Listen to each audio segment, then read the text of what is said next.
to him. We're gonna get the fouls. We can basically beat them at the foul line.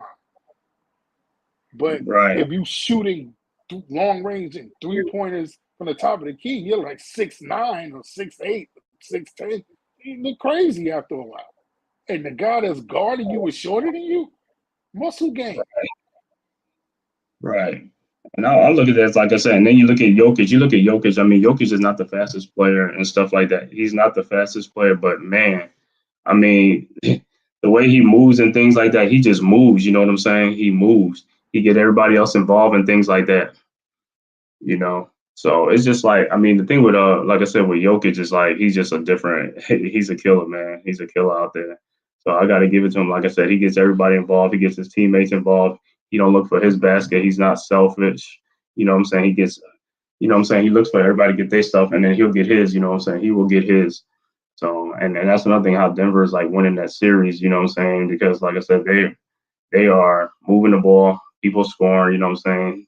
I mean, their main guys are really performing. You know, Aaron Gordon is, like I said, performing.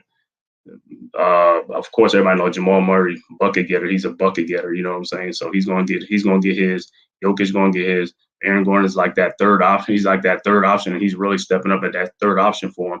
Michael Porter Jr. so far has not had a good playoff series yet, but like I said, he's another one. He hasn't really gone off, and when he goes off, then like I said, all they gotta do is win one more game, and like I said, and they'll they'll be NBA champions, man. Denver Nuggets win their first champion. Jokic will win his first champion. But as far like I said, with the Knicks, man, going on the Knicks, the podcast and the Man Cave podcast is like you saw like the title of the show is "Are the Lights Too Bright for Certain Players on the Knicks or for Knicks players?" And like I said, on it with the Knicks, like these guys got to step up. The playoff games mean more. You got to step up. You got to step up. You know, like I said, looking at it, certain players, like I said, Brunson is the one player. Like I said, he's the one player that everybody know he got it. The lights ain't too bright for Brunson at all. Like I said, he performed, averaged over 28 points a game in the playoffs for us, had some 30, 40-point game on one leg. So you got to respect that. You got to respect that. So I'm not even, you know, on Brunson, like I said, playing. Plus, dude was playing. He was playing hurt. We knew he was hurt at the end of the season. So for him to give us that, I already know. Like I said, he's a dog. I ain't got nothing to worry about with Brunson at all. You know, like I said, as far as like I said, Quentin Grimes, like I said, Quentin Grimes, this is his first playoff. So yeah, you know what I'm saying. I mean, he didn't play good in the playoffs, but like I said, I'm gonna give him a pass because this is his first playoff. But coming to the second playoff next year, we get back in the playoff. I'm going to expect more from Quentin Grimes to really deliver. You know what I'm saying? Because like I said, he's very confident in his shot, so it ain't going to be one where he's not really looking to score and things like that. If he's open, he's going to take the shot. He's not going to hesitate. So I don't have no problems with that. This year in the playoffs, he didn't make too many of his shots. He had some good looks, though. He didn't make too many of his shots, so I'm not going to beat him up on that. You know, as far as the second this year coming up, like I said, I'll expect more from him. But like I said, he kind of played like the way I thought he was going to play. I mean, he could have played better, but also, you know, it was his first playoff, so I'll give him a pass on that. You know, next play would be R.J. Barrett. Now, RJ, this is his second playoff series. Second time in the playoffs. The first one was against Atlanta Hawks. Like I said, that one we all know he didn't play as good as he can. Well, not a lot of Knicks players played. The stars didn't play that good in that playoff series anyway. And that playoff series, RJ Barrett averaged what did he average that season? I think 17 or something like that. But in the playoffs, it was like 18 or something like that. And he didn't have a good playoff series. So like he wasn't shooting the ball good. His 3-point shot was off. And like I said, so that series, you know, that playoff right there, that was his first playoff with the Knicks. So again, like I said, at that time, it could have been, you know, but like coming into this year in the playoffs, like I said, this year against Cleveland, the first two games, yeah, first two games was bad, but then he picked it up. He picked it up after game two against Cleveland and, you know, against Miami. Like I said, he averaged about 20 points in the playoffs, which the same thing he averaged in the regular season was 19 points. So I really can't go in on him on that. You know what I'm saying? But could he have a better playoff series? Yeah. Like I said, in the Miami series, is like he started to become more efficient as far as like the 3-point shots. He wasn't taking as many 3-point shots that he normally would take. You know, he started getting less 3-point shots and more 2-point shot, which is his strength. Like I said, do the mid range game, drive to the hole, take it to the basket. That's what we want to see from you. 3-point shooting is like, yeah, if it's available here and there, yeah, that's fine. But your main thing is to put the ball in the hole, get to the basket, draw fouls, things like that. That's what I want to see. That's what I want to see. I want to see the improvement. I want to see as far as shot selection, higher quality shots, higher percentage shots. That's what I want to see. In the from him in the playoffs. So, like I said, this year playoffs is like, the lights too bright for Barrett? I don't know, not think so. Early on in the first 2 games, yeah, but after that, like I said, he really started to step up and you know, become like that scorer that we needed. You know what I'm saying? Like next to Brunson, because Brunson needed a co-star, and in the playoffs, RJ Barrett was more of the co-star for Brunson than Randall was. In the playoffs, so that was a big for us. And if, like I said, if they really would have help Brunson even more like Barrett and Randall, we most likely would have got to the conference finals and see what we could have done. We probably could have beat Boston. Who knows? But we would have got further than what we did. But like I said, as far as him, RJ Barrett, as far as the lights being too bright, I don't think so. Like I said, he played good like I said, in this playoffs, he played much better than he played in the first playoff series. You know what I'm saying? So I can't beat him up on that. There you go. You back, Mr. Rom Record. You know what I'm saying? It's the Rom Record. Like I said, you listen to the intro. This is the intro. My boy right here, Rom Record, made this intro on The Matrix, called The Matrix. You know what I'm saying? Check it out. Check out his stuff. How are you, my brother? This is my childhood friend, man. We went to school, middle school, like I said, from elementary, middle school to now, man. It's like one of the best, you know what I'm saying? This dude has always been in the rap game, doing this thing and all that stuff, man. I support him all the time. Like I said, go check out his music and stuff like that. And once again, you can tell them where they can get your music and stuff like that. They can check you out at. Social media, Rom Record, RHYRAA. That's YouTube, Facebook, Instagram, RHYMAA. See the name on the bottom here. A lot of good music. Got some EPs about to drop as well. Working on doing a short film as well. Okay. Doing that thing, man. It's like I said, it's like you can check a lot of his other music and stuff like that, man. This boy been doing that music for a minute. He been in this business for a while, you know what I'm saying?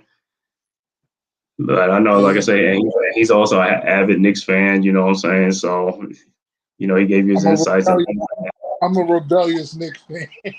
He's a rebellious, it's like, yeah, he was a Knicks fan for a minute. I mean, sometimes like, because you be pissed off. That's what it really be. You just be like, But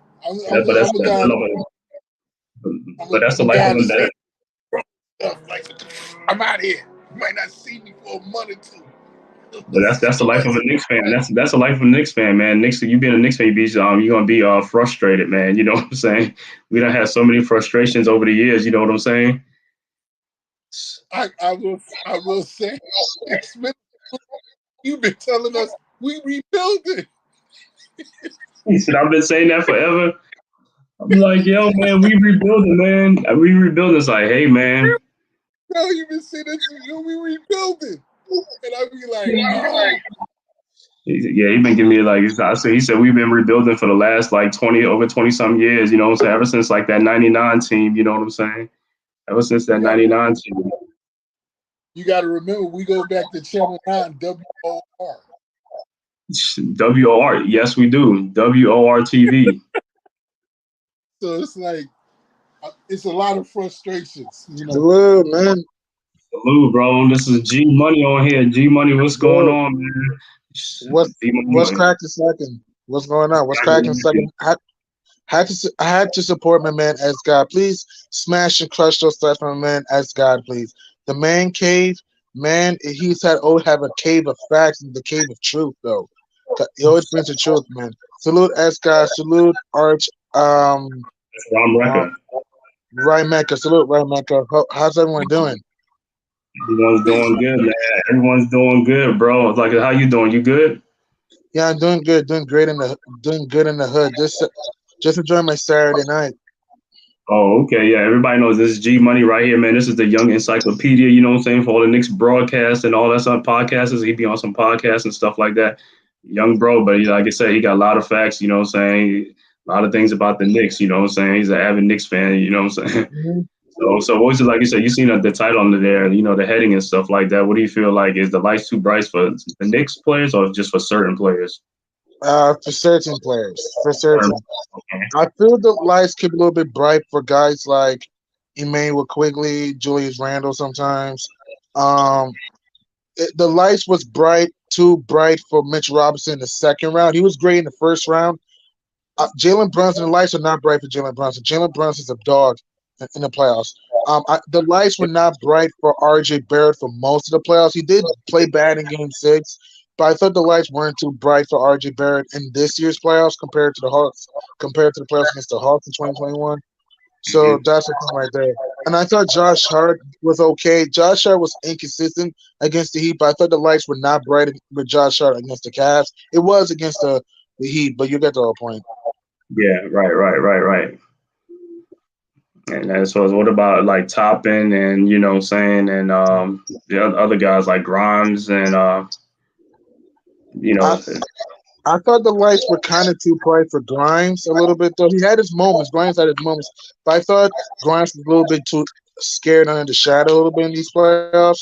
And Toppin played well versus the Cavs. I thought his energy was there against the Cavs. But I guess I think he kind of struggled a little bit, though. Yeah, he did. Yeah, he did struggle against it. But like I said, I think he struggled because some of it's like it's the offense we run is like, which we don't. I mean, if we go into a half court or we're not getting up and down the court, like he flourishes in like the up tempo game. You know what I'm saying? If they run in that second unit, if they run it, you know, he can flourish. But if not, if you go to a half court game, then it's more stagnant. And you know, it's almost like give the ball to this person and you know how offense is like almost like a grind, and that's what the problem is in the playoffs. It's like you got to move that ball, you got to have cuts, you got to set picks, you got to do things like that. And if you don't have too many pick and rolls in your offense, or guys are not really picking people, it's going to be hard because all you're doing is moving the ball around, and just standing around the 3-point line. Nobody cutting to the middle of the basket, like the back door. Nobody's at the free throw line moving around. You know what I'm saying? So it gets harder and stuff like that. And that's where, like in the playoffs, it's like if they could limit you to be a half court team. You know what I'm saying? Then they're going to be successful. But it depends if you got good scorers and good shooters and, not so much. But the Knicks, like I said, they don't have too many good shooting. They have slashers and people who slash to the basket. But the problem is, like, if they play in the zone, they pack that zone in. They want you to shoot. And if you're not making them shots, or if you're passing them shots up because you're open and you're not really confident in your shot, then like I said, passing of open shots to me is like a turnover to me, you know what I'm saying? Because you pass up a high percentage shot to get, and then they come in and take a low percentage shot, and that's what, or people are like, what are you doing? What are you doing? Why you do that? You know what I'm saying? And just like me and Ron Reck was talking, like we was watching like the Denver Miami series, and I'm like, look at these guys, like these guys are performing, these guys are really stepping up. You know what I'm saying? It's like, yeah, I mean, you look at Miami right now, they're kind of struggling with Strus is struggling. And Gabe Vincent, because they had some real low outputs, you know what I'm saying? But against us, man, them guys was like all world class. You know what I'm saying? And also Jimmy, and also another. I'm sorry, go ahead. Over the years, I just watched it. A lot. A lot of teams, a lot of times that they lost crucial games, because they beat themselves. Like the Knicks. Not a fourth quarter team, like they haven't figured out. Like, yo, in fourth quarter, you gotta have gas. A lot of times they had a good run. They played great team, played good basketball for 3 quarters. But that fourth quarter where the dogs come out, they just don't save enough energy, or they're not in attack mode. They unravel in the fourth quarter, and a lot of times I felt over years they beat themselves. Like they, even with the Jordan series with them, he would beat them, 101, 103, 98, 97. Like they could have won a lot of low scoring games. Right. But they're not a fourth quarter team. They don't turn into the fourth quarter, or they play great. Maybe the first half. 3 quarters. 3 quarters, they'll do it. That you got to be the dog you was the first quarter. And a lot of these guys know they ain't no killers. They know it. Fourth quarter, they're not killers.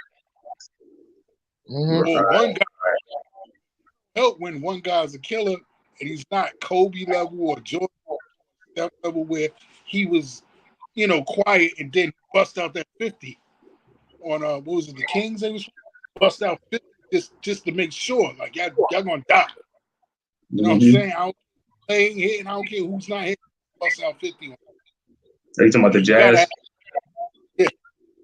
Sorry. Yeah, the Jazz. Yeah, are you talking about Randall? All of them. Like, all of them. The dogs.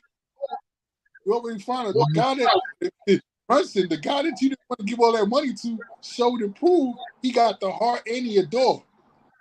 I just don't like when the Knicks, they make a lot of bad passes. Like, you don't run into the defense and then pass a guy in between two defenders. Yeah, that's bad offense. Like, what are you doing? And that turns into a turnover. But I think some of it, like I said, some of that is because you're not really running a set offense or you know what you're gonna run. You know what I'm saying? So it's almost like you just get the ball and whoever, if it's Randall, he's gonna try and make a play out of something. You know what I'm saying? It's like I don't know. Because I don't know, at least you got to swing the ball around because I don't really see them like swing the ball around like around the horn and getting like the easiest baskets and stuff like that. Or so it's almost like every time they get a ball and it scores, like it's almost like a grind. You know what I'm saying? It's almost like a grind, like it's almost like the clock is running down before they could put up a shot or something like that. And it's like, and yeah, some of it's like it's coaching because, like I said, the coach don't run no play. I don't know what play he runs a read and react, whatever that is. I never really heard, read and react. So I heard of like pick and roll, a flex offense. You know what I'm saying? A Princeton, a motion offense, things like that. You know what I'm saying? But I don't know. You know what I'm saying? Or is it a variation of the triangle? I don't know. Is it a variation from the triangle? Is it? I don't know. I don't know. What Kobe said. Remember what Kobe said? That ain't no triangle. I don't know. He said what the Knicks is running. What the Knicks is running like a square. And like, that ain't no triangle. Like sometimes you gotta call it for what it is. But, so looking at the team like this, like looking at the way the guys play this year, and next year in the playoff come, like I said, next year. These guys gonna really have to perform because if they don't perform, then it's like it's time to break up and get rid of these guys because, like I said, they don't have it, right? They don't have it because this will be like this is their second playoff. Some guys it might be their first playoff with the Knicks, you know what I'm saying? But some guys this is the second playoff, so that third playoff next year is like, okay, we don't seen this movie before, you know what I'm saying? Agreed, yes. That they would allow Mark coach. I would really like. Give it a go. Give Mark Jackson to give it a go. It's like, some people wanted Mark Jackson to be the coach, you know what I'm saying? But it's up to the owner James Dolan. So I don't know, and I don't know why because Mark Jackson was a former Knicks player. You know what I'm saying? When Dolan wasn't the owner, it was another I think it was. I forgot the team that owned the Knicks or something like that. But they checked it. So it was Al Bianchi was the GM when Mark Jackson was there. So that was before Dolan. He knows how to build a team. That's my thing. A guy some they coach, but this is one thing where you can coach and put a team together and teach them how to play. That's a coach. Chemistry, you know what I'm saying, strategy, watching the films, and he's a guard. He knows how to put together. He knows how to put together a backcourt. But everywhere, you know what I'm saying, why wouldn't you give him a chance? I think it's politics. It's just politics now with Mark Jackson. That's the only thing it is. That's why everybody come up to is just politics right now. Because everybody agree that he should get a coaching job, but you know what I'm saying, behind the scenes, the owners think or teams and they don't want him. I don't know. You know what I'm saying? We all know as fans, like watch Mark Jackson play. We all know, like he's a point guard. He has that point guard mentality. He knows what he can break down the game. You can see it better through his eyes than, some coaches. He'll make adjustments and things like that. Because, he was the Warriors coach before Steve Kerr got there. You know what I'm saying? So we all know he can coach and stuff like that. Yeah. He gave Steve Kerr a playoff team. Yeah. You know what I'm saying? No, I agree. Everybody agree with that. Everybody knows that. That's the running joke, right? Everybody knows that. He gave him a great team. I mean, shit, that was a ready-made team. Saying that he walked into a great situation. So, like, if he could do that out there, what's like if it doesn't work, where we at? Get it going. That's all. It's Well, about it's about a winning franchise and over 500. Give him a chance. Give it up. Well, what you want to see, say from next year we come back with the same team. If we run it back again with the same team with Randall and stuff like that, you ready for the playoffs? It's like, here we go. To me, we need a backup point. To me, we need a backup point guard. Quigley is a good player, but Quigley's more of a two guard, not a real one. We need a backup point guard. And two, I think Jalen Brunson will be fine because he can post up, he can score, he can shoot, he can finish. My only thing with Brunson, I just want him to be a better playmaker. If he can just be a better playmaker and be a better defender, I know he draws a lot of charges, which is good. I'm saying if he can be a better defender and better playmaker, that'll be a plus. Julius Randle had a great year in the regular season. He was great in the regular season with his jumper was falling. He was finishing at the rim. He was healthy until the last few games in which he got hurt. But in the playoffs, I just wanted to know double teams and traps though, and be better defend as far as closeouts a little bit though. And RJ Barrett was kind of streaky in the regular season, but in the playoffs he got better with his finishing. My only thing I want Barrett to do is to put more arc in his jump shot. If he to put more arc in his jumper and be more consistent defensively and work on his playmaking, that'll be a plus. Yeah. And what about what you call, like I say, Josh Hart and stuff like that? How you expected Josh Hart? Like I said, in regular season he looked great in regular season, but in the playoffs, I mean, he wasn't like not so much the scoring, but I wanted to see like the 13, 14 rebound games, 15 rebound, something like that, things like that.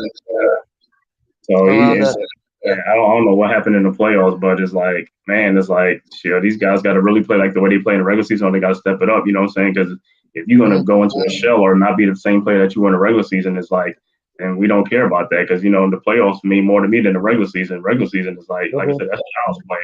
You know what I'm saying? That's child's play. I agree. This in the playoffs is when you make your name. Playoffs is when you make your name and make your fame in the playoffs. Yeah. You're saying, sir, Ryan Mekra? Mm-hmm. What's that? No, I was saying the fact that they make the playoffs shows that there's like they have tools there. They just need to be refined, and they need to have set play. They need to go on the court with a strategy and not just like go make it up by ear. Like we on the you're not that team. You don't have that many weapons. No, you gotta come up with a plan to act offensive.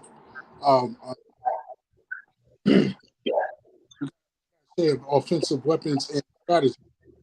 Because if Randall's our primary weapon, they just double team him. They're gonna trap him. Once he gets shut down, if y'all too scared to shoot the ball, then they already figured. Mm-hmm. Like I said, but you saw in the playoffs, so with Brunson, if Brunson wasn't on the Knicks team this year, the way the Knicks played, they was going to get swept in the first round or something like that. They probably going to make the play-in or something like that. Because you know what I'm saying? Because like I said, Brunson, when they needed points, like in crunch time, Brunson was he was the man. He was getting them in crunch time, going one-on-one with players and stuff like that, scoring when we needed and stuff like that. You could see him he's like, give me the ball. I'm that dog. He was taking it to the basket. You ain't see him pull up. You ain't see him do a fadeaway jump shot on he was taking it right to the rim, getting 3 foot and 4 foot shots and putting it right in there. He wasn't jumping back off or or selling for a jump shot, a long jump shot. He was taking it in there to get it. You know what I'm saying? To get that bucket. He was getting he's a bucket getter. I said I didn't know that. So I saw him in the playoffs the year before when he played for Dallas, but other than that, you saw him in the regular season and he wasn't really like that. But that playoff season for Dallas, he really came alive and he showed it again this year for us on one leg. You know what I'm saying? So I give him all the props in the world for that. You know what I'm saying? It's that's a dog. You know what I'm saying? It's every team knew that. Even Miami knew that. It's they know Brunson going to do his thing. Cleveland knew that. You know what I'm saying? But now Randall and Barrett is yo, they really got to put their stamp of approval on it. You know what I'm saying? It's You just got to take better shots in the playoff, high percentage shots. You got, you know what I'm saying, you got to look to be very decisive. You can't be hesitant. You got to be very decisive in what you want to do. Take it strong to the basket. Yeah, they might not call fouls. And we all know you're getting fouled. They might not call fouls, but you know what I'm saying? Just take it in there and just like, let the chips fall where they may and just play. You know what I'm saying? But I know too many times it's like if guys don't get calls, like, if Randall, like, it gets in his head and stuff like that. And it's like, it could take him out of a game because he's arguing with the referees about calls. Yeah, I mean, but true, you know what I'm saying? But it's like, hey, in the playoffs, it's like, hey, you got to put that aside. It's like, we got to go, man. And like I said, we got to run. We got to get back in transition on defense. On fast break, we got to try to get easy baskets. That's the thing with us. We got to try to get easy baskets. And also, like I said, if you see a guy ahead of the field, throw the ball to him. Don't try to dribble all the way up there between two players and get fouled. You know what I'm saying? Give the ball to the guy to score. We need the easy buckets. You know what I'm saying? Yeah. I mean, right. You look, like, for example, what's the Lakers, Reeves, with the white kid. Mm-hmm. Right. He came to play. He was awesome. He wanted to shoot. He's asking for it, not pass the ball, he's throwing it and he's swinging it back around. No, he wanted to play. So you need that intensity and confidence when you want to play. Right. I'm about to slide out. Okay. But I'm going to support the show. I'll be popping on the show from here. Support you, bros. Keep it, man. Much congratulations to the Man-Cave podcast show, y'all. All right, bro. Thanks for coming through, bro. Peace. Peace. Stay safe, man. Yeah, man. So, like I said, G Money, we talked about this, like I said, as far as with the Knicks and, like, what they're going to do and stuff like that, what we need to see going forward, you know what I'm saying? Because, like I said, we can't get to a point and just keep coming to the same point, you know what I'm saying? This can't be our feeling, you know what I'm saying? The first time we got to the first round, this time we got to the second. So the next time we get in the playoffs, which should be this year again, is like we got to see is like these guys going to come to play. It's like, watching these other guys play, watching these other teams play, like, man, you know what I'm saying? These guys got to step their game up, you know what I'm saying, the playoffs for us, because at the end of the day, if you play like the way you play in the regular season, man, it's like, yo, we're going to do some good things, man. Just leave it all out there on the court. You know what I'm saying? Just leave it out there. I agree. I 100% agree. Another thing too, the Knicks, New York needs to do better in the playoffs is maybe use more mid-range shots. So I felt New York was kind of jacking up too many outside shots, especially Randall, Grimes, Quigley. They jacked, a lot of outside shots. And if they could just be better trying to push the pace, if they can play fast though, because I felt in the playoffs really more against Miami, they start play more Miami's game slow, grind it out, and that's not going to win. You got to play fast though. In the regular season, we were getting to the fast break, 3-on-1 breaks, 4-and-2 breaks, etc. And this year, in the playoffs, really against the Heat, I felt that we were bringing the ball up the court, and that's the problem there. If we could just play faster and swing the ball, I think we should be good and use some more mid-range shots. Yeah, like I said, Randall has one more year to show. He's a playoff. He's gone. That's my boy. He's like, go Sixers. He said Randall got one more year to show he's a playoff player. He's gone. Yeah, it's gonna be if that happens, it might be a lot of them. He might not be the only one if they don't show he's a playoff player. Because if this coaching staff's like, hey, they're gonna keep them around for a while, it's like, and they need to, you know what I'm saying, they don't see like progress is being made. They're gonna try and get players who can make the progress. You know what I'm saying? So who knows? Man? Like I said, this year coming up, it's gonna be interesting. It could be some hot seat. People could be on the hot seat up there. You know what I'm saying? On the team, it could be the coach, it could be the players. This year is gonna be an interesting year for the Knicks as we go along the season, because you got to the second round of the playoff this year, and so they want to see what you can do. This year we won 47 games. 47 games. 47 games. Yeah. On next 7 seasons, like you can win 50 something. You get in the 50s. You know what I'm saying? You get a higher seed and get home court advantage and stuff like that. Even though sometimes home court depends on who you play. Home court don't mean something. It depends on who you play. If the team got your number, they match up with you. You know what I'm saying? That's fine. But everyone wants home court at least. Get home cooking and stuff like that. But I don't know, for us, it's like home court wasn't really good for us, right? I think we were a better road team than a home team, because like at home we don't show up sometimes. Mm-hmm. We play better at home late in the season though. Early in the year, early in the year, Madison Square Garden was our bugaboo. Later in the season, we started playing better at home. Yeah, but like I said, as far as the playoffs, like I said, and then towards the end of the seasons, like they got much better towards the end of the season. Like that's when we was like that second unit was like running them teams, right? They was running teams out the gym, you know what I'm saying? That second unit was coming in and we was scoring like 115, 120 points a game, you know what I'm saying, towards the end, you know what I'm saying? We was putting them points up. I mean, our defense was a little bit, you know what I'm saying, that was the only thing with the defense, but you know, we were still doing good. We was getting a lot of offensive rebounding, you know, the rim protector, you know, iHeart, you know what I'm saying, Mitchell Robinson, you know what I'm saying, controlling the boards and stuff like that. Yeah, that's true. That's true. That's true. And the second unit, another reason why that they bring a lot of points is because we have a lot of ball handlers: Quigley, Grimes, Hartenstein, Josh Hart. I mean, Rose. Sometimes we have a lot of ball handlers in our second unit, though. And and that's the thing right there. I want to ask you, what Nick impressed you the most? What Nick kind of surprised you this season? The Nick that surprised me the most this season, like I said, even though he was our free agent signing, was Brunson. You know what I'm saying? The way he played, like I said, just to show him like you see like he's like a level up from the players that we got. You see what I'm saying? As far as like his performance, like he's gonna bring it. You see what I'm saying? It's like you could count on him. That's one thing you said you could count on him. Like I said, Randall, you could count on Randall in the regular season, but the postseason, like I said, Brunson was like that player. You know what I'm saying? He should what he did in the regular season, he did in the playoffs too. It ain't like he hid or he went. You know what I'm saying? And he was hurt, and you know towards the end of the season, and he even outperformed what he did in the regular season. And that was the thing. He performed. That's what you got to do. You got to perform. You got to know if you're gonna be a dog or not. Like I said, we watched Denver. Everybody know Murray's a dog. Jokic is a dog. You know what I'm saying? Those guys are dogs. You know what you're going to get. You know what I'm saying? Those are the type of players you need. Players that's going to perform. You don't need the players with the big names that don't perform. You know what I'm saying? You don't need that. You know, we see a lot of that going on. We see a lot of that going on around the league. So, you know, it's like we need guys that's going to perform. Like I said, and if you got a teammate like Brunson on your team that you could take a lead from, you know what I'm saying? You see how this guy, like how he prepares and how he performs. It's like, you know what I'm saying? You know, you got to step your game up too. You know what I'm saying? If you see this guy's like, yo, this guy needs some help, I'm going to be that second player to help him. I'm going to be that second or third player that's really going to, you know, be his co-star to help him. It's like you got a dog like that. You can't let his performances go in vain. That's the whole thing. You know what I'm saying? If a guy dropping 40 points or 30-something, you got to be right there, man. 20 points, 25 points or something like that. 30, whatever you can do, rebound. I don't even care. If you ain't scoring too many points, grab all the rebounds you can. You know what I'm saying? Or claim it. Huh? Or even playmaking, or get some steals, get some blocks.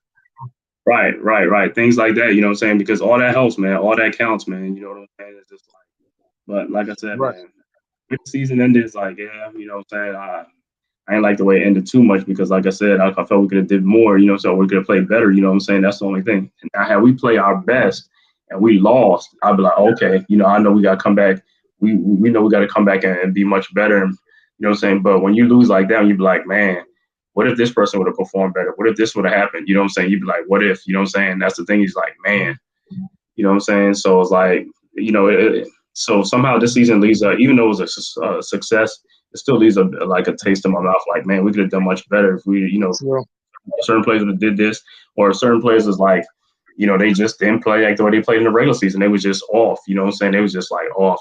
And like I said, you look at a lot of the shots that we took, there was a lot of good shots. We just missed a lot of wide open shots. To me, it was a successful season. I do agree we could have gone to a conference final, arguably the NBA Finals, but I thought it was still a successful year. I mean, we won 47 games. We had a 9-game winning streak in there, an 8-game winning streak. I mean, we made the second round for the first time since 2013.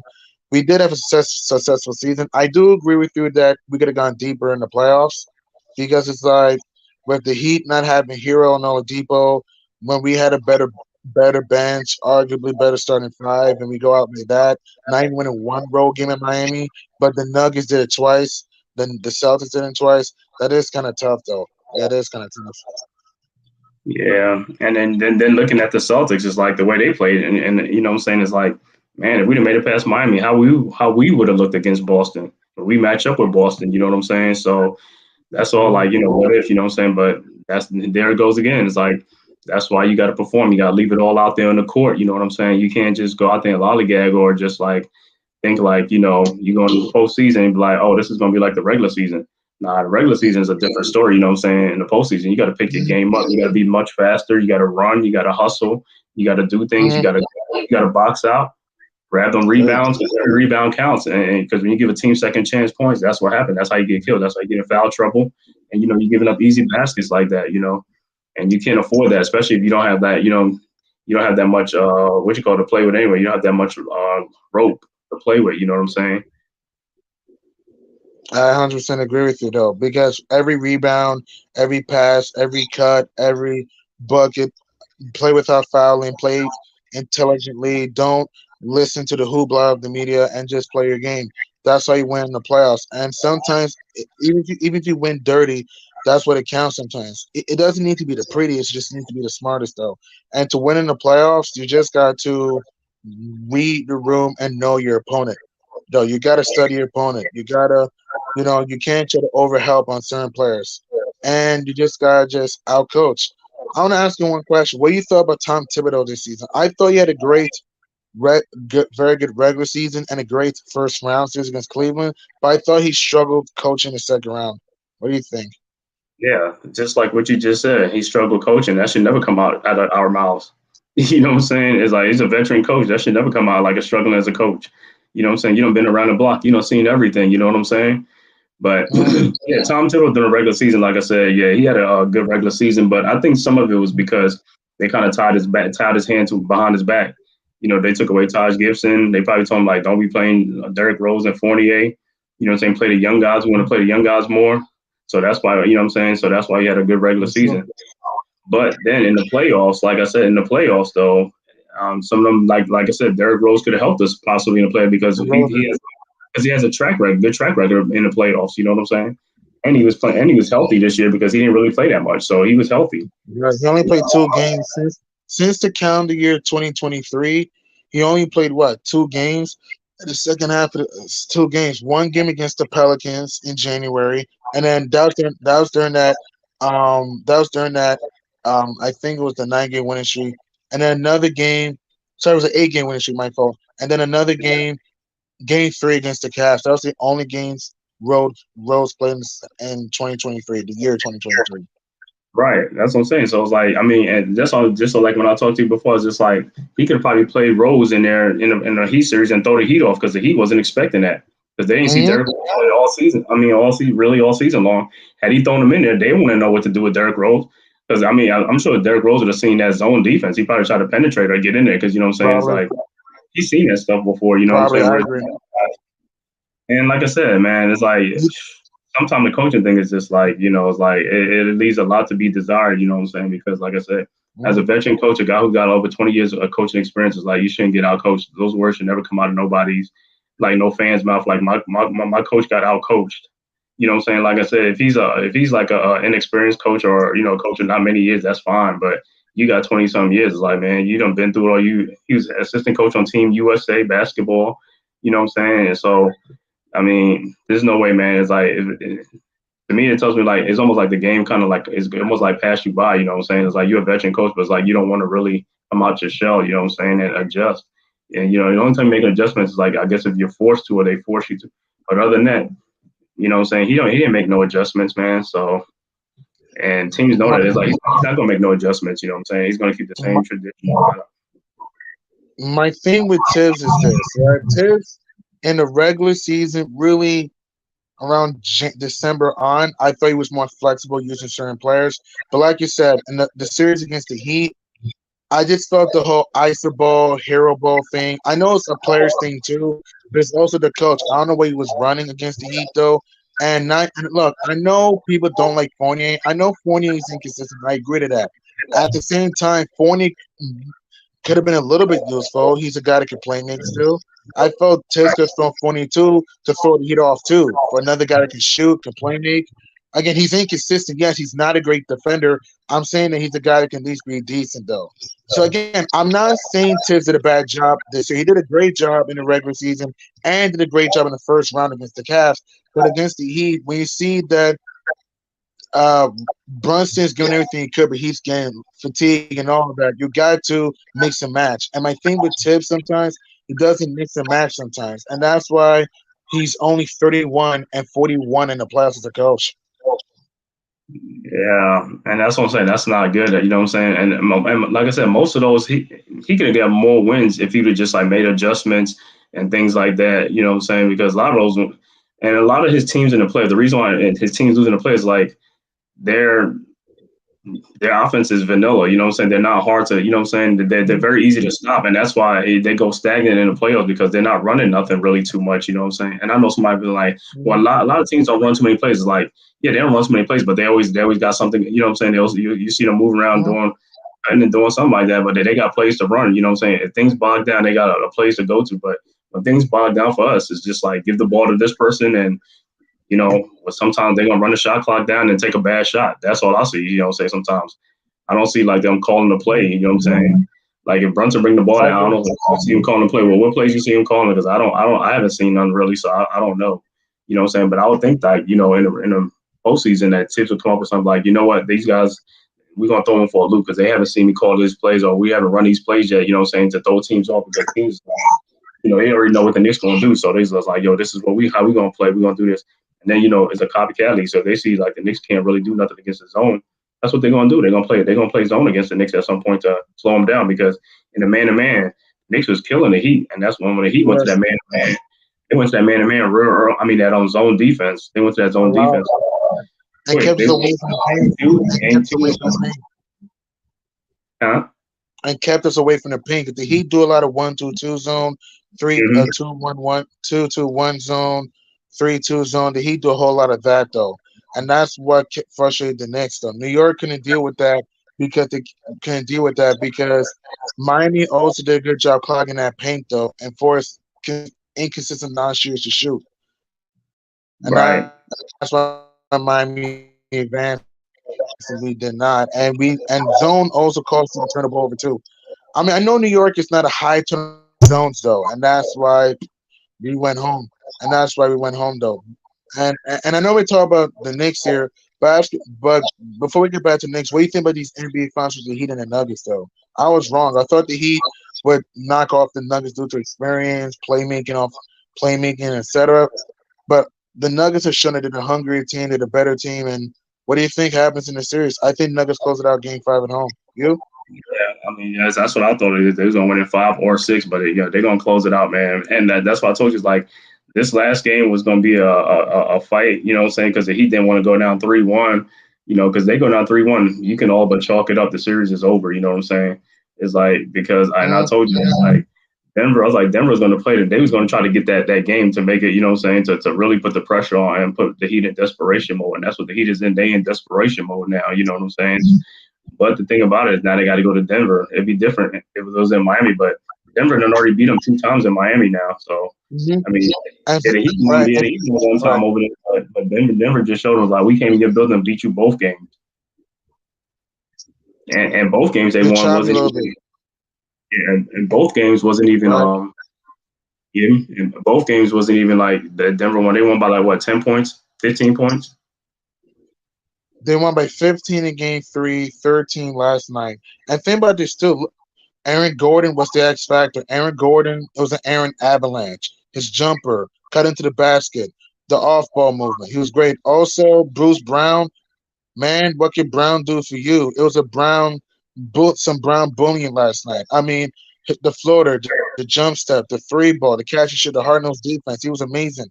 Michael Porter finally broke through. I know he didn't. I know Michael Porter's kind of into the bracket well. I mean, Jamal Murray, he didn't even need to go off offensively for himself, but his playmaking has been great. He's the first player in NBA history to have 4 straight finals games of 10 assists. I mean, he's been great playmaking, swinging the ball. I mean, threading the needle. He's been great, hitting timely shots. Joker has been a dog this whole series. He didn't play great last game because of foul trouble, but he's been great this whole year with his playmaking, his post-up play, the free ball, the foul line. Yeah? Did he almost have a triple-double though, Joker? Close enough, or he was? I think I will not try trap Jokic. I mean, the Heat tried. I know he had a double-double. I know he had. Right. And also another guy, Christian Brown, he was huge in game 3. Jeff Green was big in game 4. Right. The Nuggets are deep, man. Denver's deep. I mean, Michael Porter, Aaron Gordon, KCP, who came alive, hit a dagger 3, plays the hard-nosed defense. Joker, Jamal Murray. I mean, Bruce Brown. I mean, Christian But here's the Brown. thing. Jeff, Here's the thing that people don't even. Here's the thing that people don't even know on Denver. You know who's sitting on Denver's bench? Ish Smith and Reggie Jackson. Ish Smith and and Reggie Thomas Jackson. Bryant. Right, and these guys been players, and on different teams. They've been played that plays a lot. Is like these guys not even playing Mm-hmm. at all. I mean, and Reggie Jackson, everybody know Reggie Jackson plays. You know what I'm saying? He's a starter for the Clippers and all that stuff. It's like this guy he can't even sniff the court. You see what I'm saying? It's like Denver got some more guys sitting on the bench just in case. You know what I'm saying? And they got some good. I mean, everybody knows. Yeah. Right. So that tells you their depth. Denver has a lot of depth on their team. You know what I'm saying? But the thing about it is they play as a team. They play together. That's one of the big things. They play together. Everybody knows their roles. You know what I'm saying? Is Jamal Murray. Uh-huh. Jamal Murray's gonna make that shots. He's gonna get his buckets. Jamal Murray's gonna get his. Jokic is gonna get his. And now, like I said, Aaron Gordon is like that third. And definitely third player. He's stepping up for them. He's like that third player, that third scorer that they need. Bruce Brown and Michael Porter. Also. Right. Bruce Brown, like I said, Michael Porter Jr. And then that dude came off the bench was that Brown. Yeah, Christian Brown. Yeah, he came off the bench like a madman in game 3, man. Game 3 was going crazy. So the thing is, like I said, going back in the series, Denver's gonna win it. They're just deep, and they're also versatile. That team, the Nuggets are very versatile. Yeah, they are. Like I said, so Jokic is gonna win his first NBA championship, man, in Denver, man. Him and Jamal Murray, you know what I'm saying? That'll be great for them. That's a great gift for him, Yeah, but hey, look. We gotta give credit to Mike Malone.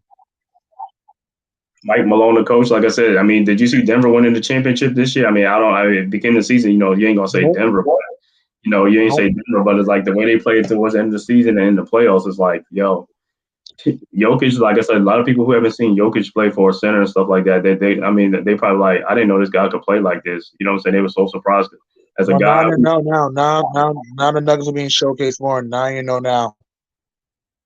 Yeah, dude's a dog. Dude's a monster, man. Dude's a robot, man. And not just that, too. Mike Malone. We got to give credit to Mike Malone, making the proper adjustments, using the right players, teaching his team confidence, still teach his team to stay on the course, just keep locked in. Mike Malone deserves a lot of credit.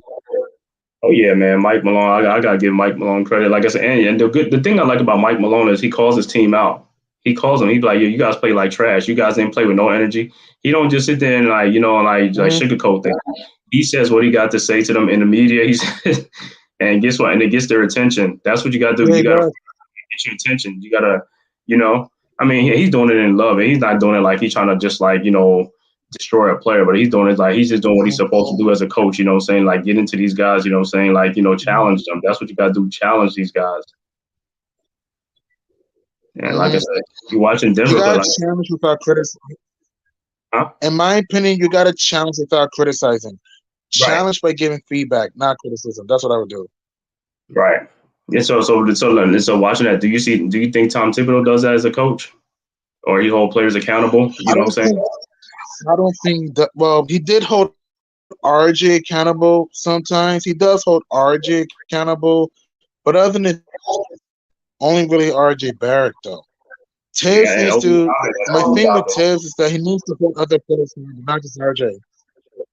He what?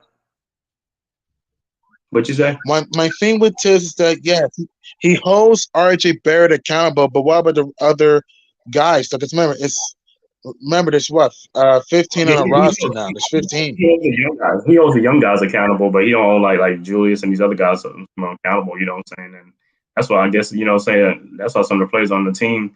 It probably is a little division because of that, but I mean that's behind the scenes. I don't know how that goes, you know what I'm saying? But I'm pretty sure the players that we can see it, the players see it. Players know because they're the ones who's there. They're the ones that's in it. You know what I'm saying? So I know they know what's going on and stuff like that. And sometimes sometimes that could be like why players play their way to play on the court. You know what I'm saying? Some guy don't want to pass with another guy. We don't know what's going on behind the scene. You know what I'm saying? And we just like, yo, why this dude is open? Why he not getting the ball? You like throw him the ball, and he won't throw him the ball. You know what I'm saying? He'll force it into somebody else. He'll force it into somebody else and take a bad shot. You know what I'm saying? Yeah, I agree. So I think they just like, yo, in the next season, it's like, they got to come together. They got to play much better. They got to play more unselfish. Like I said, so sometimes I just see a lot of selfishness sometimes with the way, like I said, if guys are open, guys, not passing the ball, guys holding the ball too long and stuff like that. It's like, man, in the playoffs, we need every point, man. We need every point. Is it an easy basket? That's what we need. That's all we care about, the basket. I don't care about who scores it, who does what. Just score the basket. We got to score the ball. You know what I'm saying? If we need ball movement. You get ball movement, a lot of good things are going to happen with ball movement. But if you become like an ISO ball or a stagnant or to have the ball on one side, that's when your offense just become predictable and it's like, you can't do much with it. It has to be, everyone has to have the piece of the pie to win championship.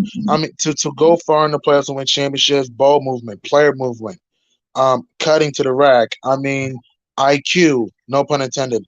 IQ, position confidence has to be there.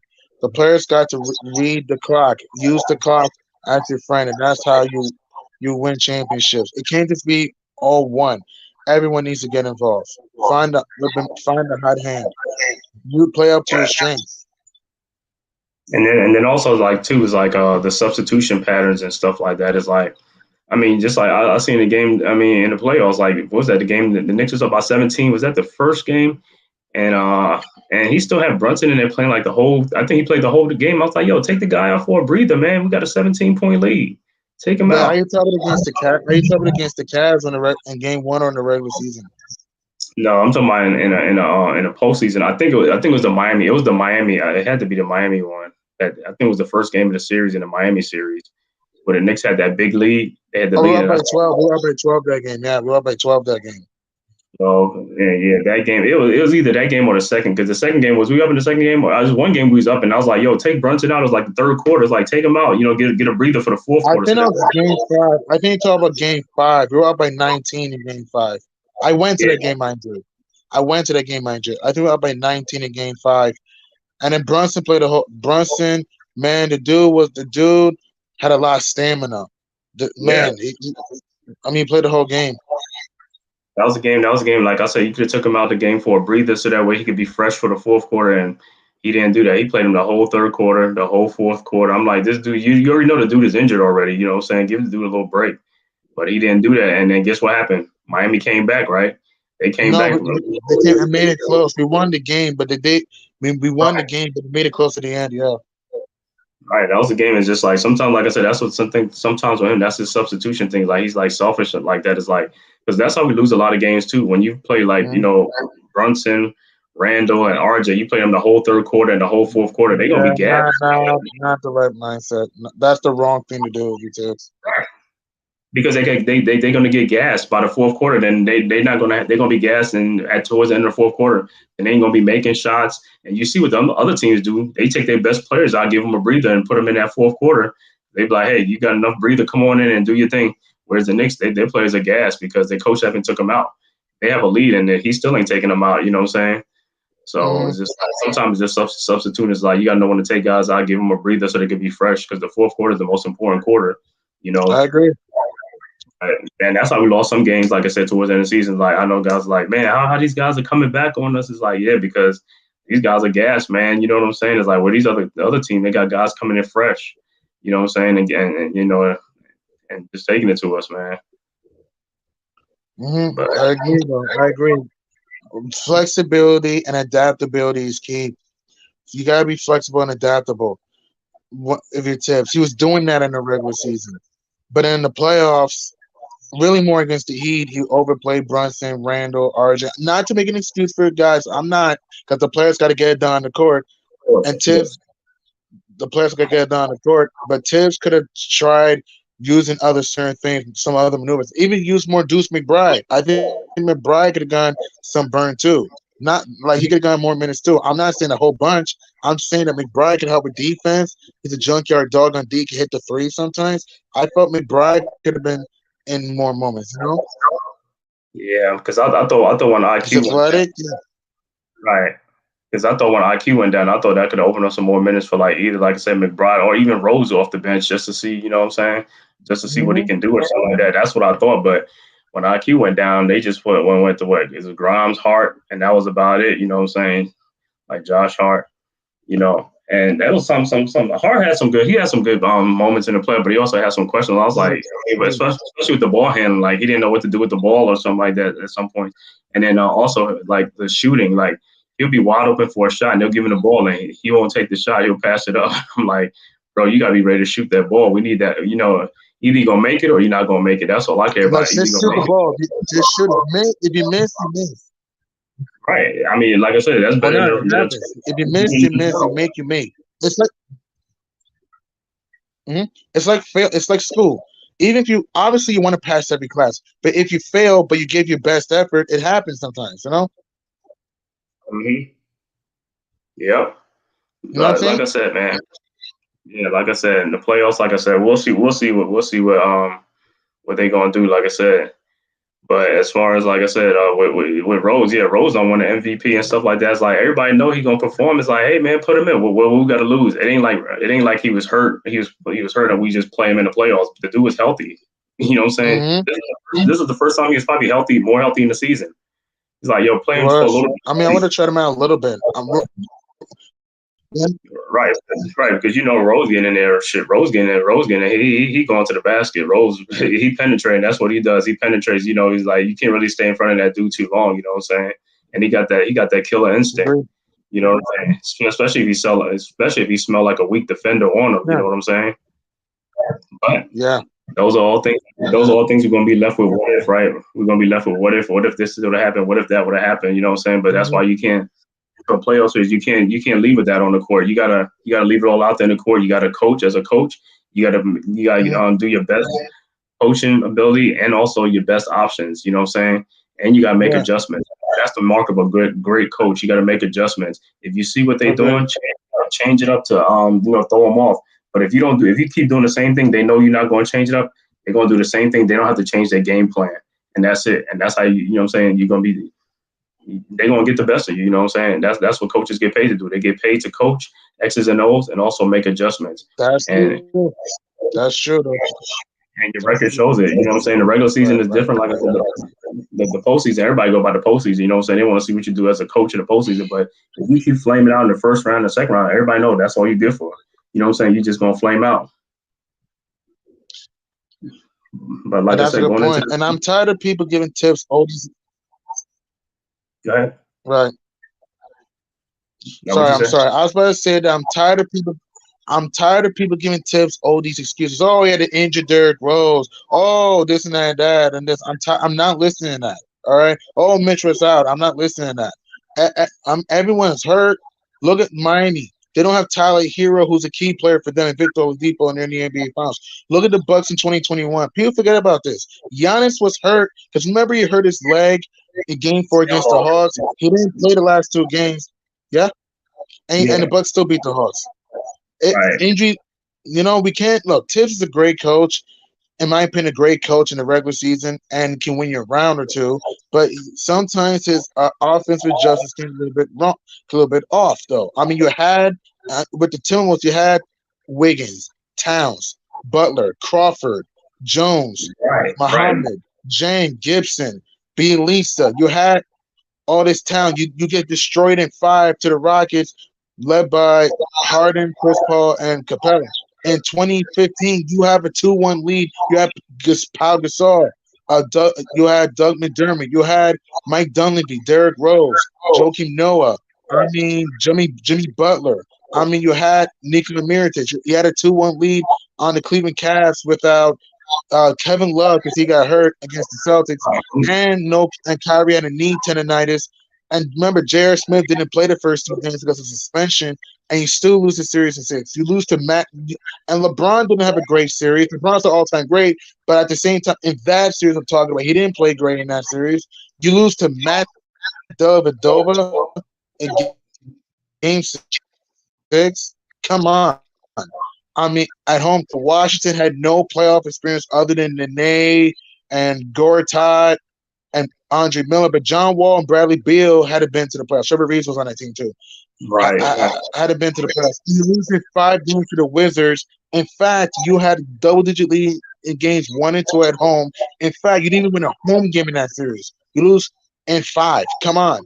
In 2012, I know the Sixers were a good team with Iguodala, Holiday, Lou Will, Jody Meeks, Spencer Hawes, Evan Turner. I know that. Nick Vucevic, I get that. But they were the 8th seed. And you lose that series in 6. You didn't even win one road game in that series. I love Tiz, but Tiz has had too many flameouts in the playoffs. Mm-hmm. Even 2021, we lose to the Hawks in 5. Come on, man. Well, that's what I always say. He's a good coach, not a great coach. He's a good coach, you know what I'm saying, but he's not a great coach.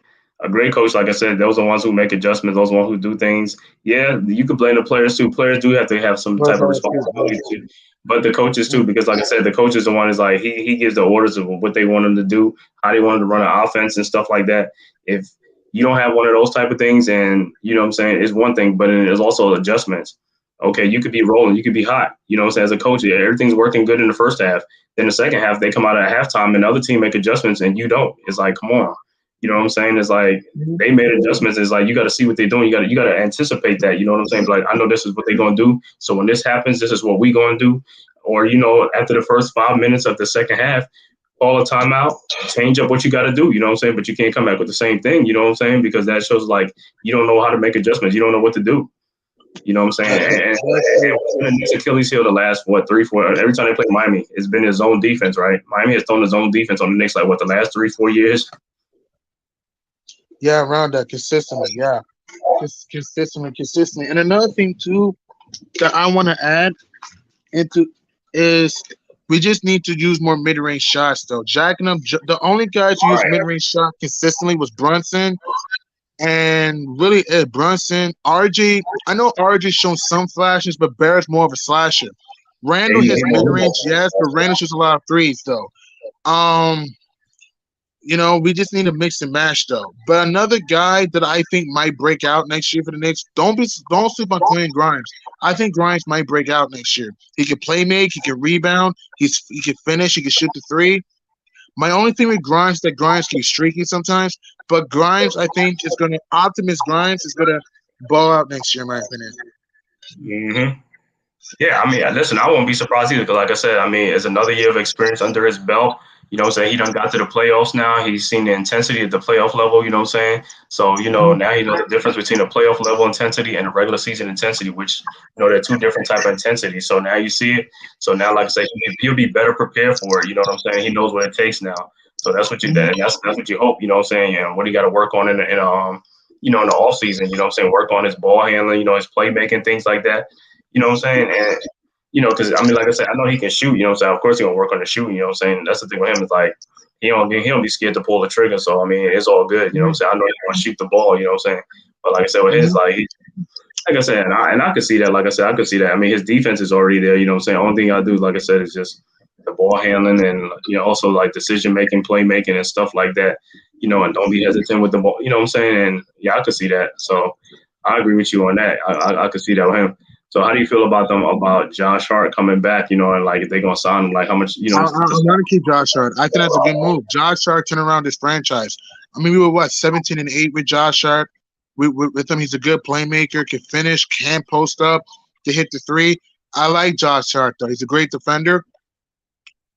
I think signing Josh Hart is good because he's a guy that can bring confidence. He's humble. He gets into players' faces though, and Josh Hart is a guy that is a no-nonsense type of guy. I think signing Josh Hart is good. I love that. Well, what is this contract though? That's what I'm saying because he's gonna get 18 million a season or 19, whatever it is. Is like, what do you think around it is? That, yeah. It's gonna be like the Evan Fournier contract. Yeah, around that. Like a 4-year, 72 or something like that. Something like that. Yeah, I think so. Yeah. Okay. So I mean, you'll be good with that, right? You'll be good with that. Like that's not a bad deal. That's a good deal. 4 years, 72 million. That's a good deal. Yeah. $10 million a season. Okay. Like I said, but you know what it is, right? To whom much is given, much is required. Once you get that little contract, now everybody gonna expect you to, to perform, right? Be there, you know what I'm saying? Not to say he wasn't making that, because I think he was making. I don't know what he was making, you know what I'm saying? But I think was it 15 he was making, or because he had around it was like 13, 15 million around that time frame, yeah. He declined his option so he can get a new contract and stuff like that. So yeah, so hard to be back and stuff like that. So how do you feel about it as far as what's the name come back to like iHeart and Obi Toppin and stuff like that? I know some people like they want to get rid of Toppin because there's no room to play him because Julius Randle's there and all that stuff. But it's like, hey man, injuries is part of the game. You can't just give up on players. It's like you need depth. You know what I'm saying? You gotta keep him down until And then, like I said, he's developing, like I said, because when he first came in the league, everybody knew he was just a high flyer, from Dayton, and that was it. He couldn't do nothing else really, just like, dunks and that. But now, he can shoot threes, what I'm saying? Sometimes he bring the ball up sometimes and stuff like that. And, even though he's a little bit indecisive, but that's because, his minutes is sporadic. You don't know if he's going to be playing like 30 minutes a game or, a night or 20 minutes, 15 minutes here and there, you know what I'm saying? So that could be possibly happen. But like I said, if you play more and then play more in the second unit and all that stuff, is like the more time he gets, plus he don't play in the playoffs now. So, he got that experience and stuff like that, which will go well. So for him, like I said, Obi Toppin, he just got to work on his ball handling and, stuff like that. Rebounding and stuff like that. You're right. Rebounding and ball handling and stuff like that. We already know he moves without the ball more than anybody on the Knicks, so he moves without the ball. You know what I'm saying?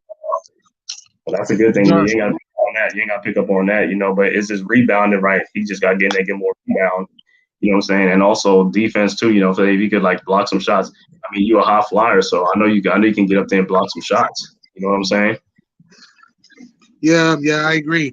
Obi Toppin did improve this year. His athleticism, his 3-point shooting at the corner improved a little bit though.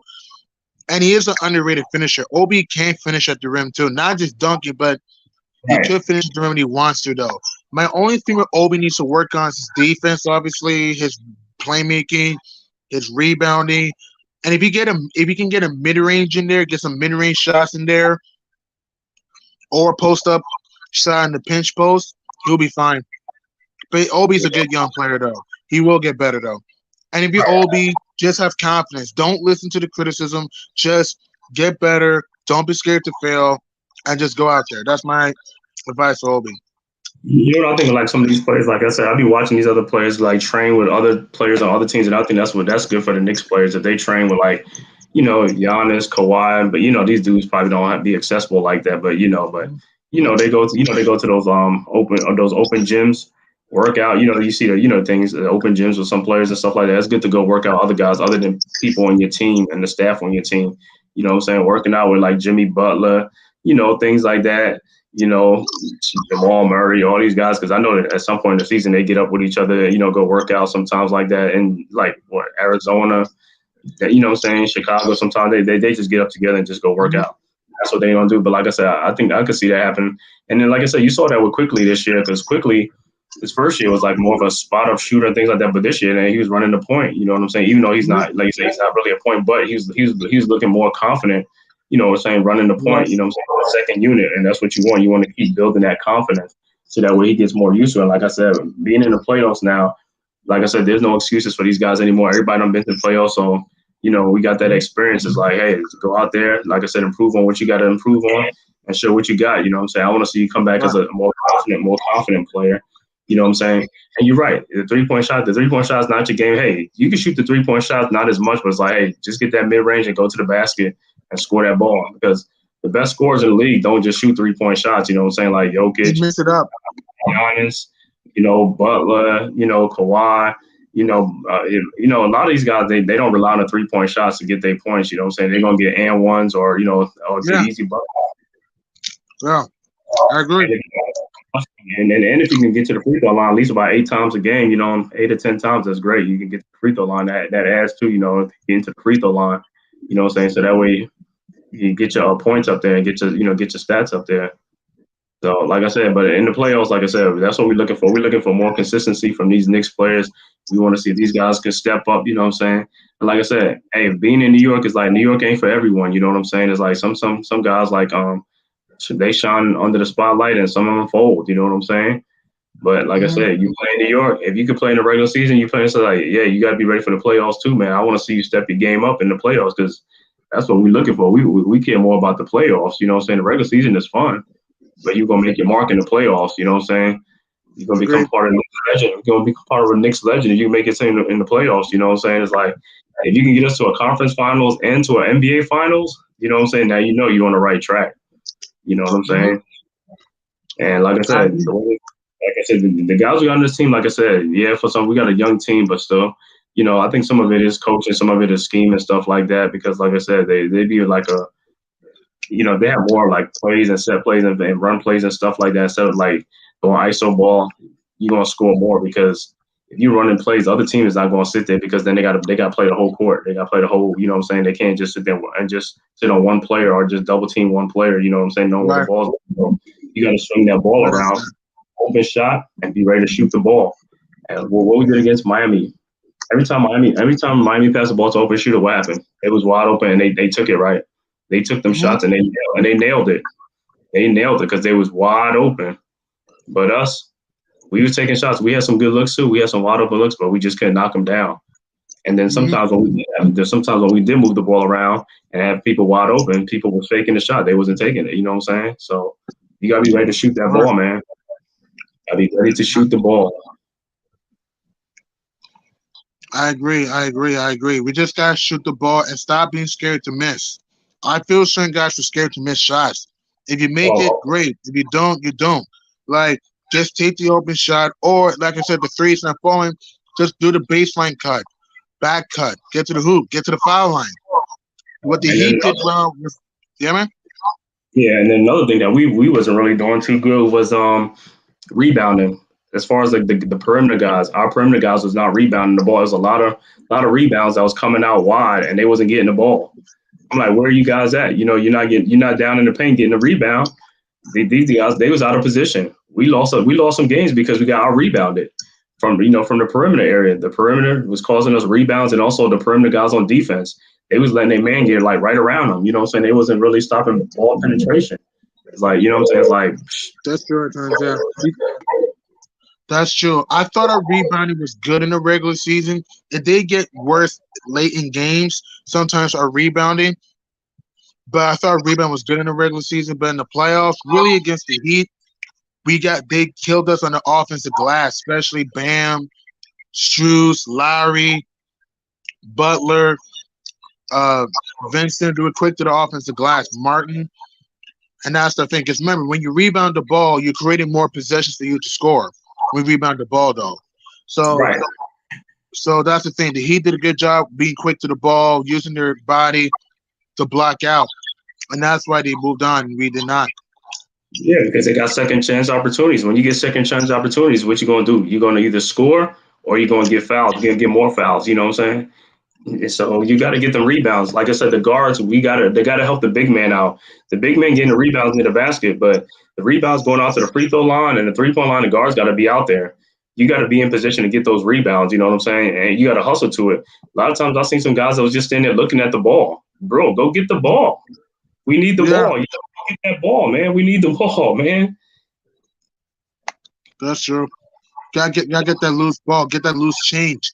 Get that loose change, man. Get that ball. Hustle. We were hustling in the regular season. We were hustling against the Cavs. We didn't have that against the Heat.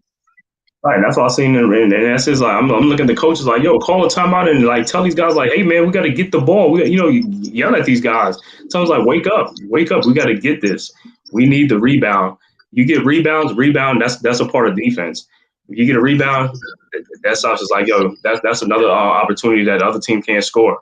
You know what I'm saying? That's a stop. You got to get the rebounds. You know what I'm saying? But if you how many times you seen the Miami game, like what Miami on one play they got like what 4 or 5 rebounds, and I'm like, man, what's going on? That was just ridiculous. That was in game 4. In fact, the Heat had 7 offensive rebounds that fourth quarter, and Miami's not even a good rebounding team. Like, are you kidding me? Yeah, they got that on that one play. It was off of one play. They got 7 rebounds, and when they was getting the ball, I was like, what is going on? Get out there, guys! Get the rebound. Because when you rebound because think about this too. When you rebound the ball, you also do a good job taking time off the clock, though. Here's what's crazy. We were killing the Cavs on the boards like Mobley, Allen, Mitchell, LeVert, Garland. We were killing those guys on the boards though, against the Cavs, who are a taller team than the Heat, mind you. But against us, we just couldn't crash the glass, and that's a problem. Yeah, I think that was one of the reasons why we lost to Miami. It wasn't so much the shooting. The shooting is one thing, but another reason we lost like them rebounds. We wasn't getting too many offensive rebounds. We got rebounded. I know some games we out rebounded the Heat, but it was some games that we really needed those rebounds. We could have won those games or save it, but it's like we couldn't get the rebounds, man. It was bad. And like I said, and some free throws shooting, you know what I'm saying? We was missing a lot of free throws too, you know. But True. you know, it's part of the game. It's part of the game though. It's like these are things you can learn from and build from. But like I said, yeah, as far as rebounders boxing out, yeah, guys don't really box out too much. It's not, you know, only the good rebounders box out, but a lot of guys don't box out. They just, and that's how they get out. That's how we get teams get out rebounded. You know. Right. One